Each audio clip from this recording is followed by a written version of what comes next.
What's happening, Expeditioners? It's Peter here. I want to tell you about a little trick going through TSA, airport security, that I just found out here. So you are familiar that you can only take, 3.2 ounces or 3.4 ounces of a liquid or gel through airport security, and that's because of the dangerous liquids and gels that can go through there in quantity and wreak havoc. So usually you are conditioned that you've got a little bottle of shampoo, a little bottle of hand cream, a little bottle of buttercream frosting, so you get that through security. But you are probably wanting to take maybe your favorite drink, a little Gatorade, a Powerade, a bottled water, something like that. But obviously those big bottles, those 12, 10, 16-ounce bottles are not going to get through security. They're going to get you extra screening, a little touchy all over your body, and you don't want that just for that bottled water. I mean, if you do, then it's a great way to get a little physical contact. But for the rest of us who are just trying to get through security quickly and without getting headed down to the hilt, what I would suggest is that you can actually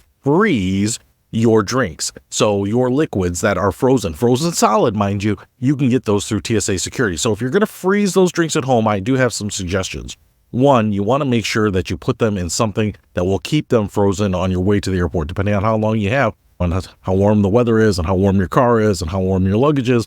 They may actually turn back to liquid before you get through security. So you want to make sure that they're frozen solid. And this is actually because apparently liquids that are explosive or corrosive or dangerous don't typically freeze. If you think about something like gasoline, the temperatures that it takes to freeze gasoline are extremely low. So not something that could normally stay frozen at room temperature. The other thing that I've noticed here is that some of the water bottles, like this little Gatorade bottle, has fluting on the side, these little pockets that squeeze in. I've noticed that with some of the water bottles that they have some ridges, some expansion areas, and so when you do freeze these, they do balloon out, but they don't explode. And so something that's really rigid like glass or an Nalgene bottle would, but I think that a lot of juice makers and drink makers are creating bottles that are designed to be a little bit more rugged, a little bit more forgiving, and maybe even freezable so that they don't explode. And so sometimes if you find them like this, you can actually freeze them and they will expand and get deformed a little bit, but they still won't explode and leak on you. So that's kind of nice. So what you can do here is get some of your favorite drinks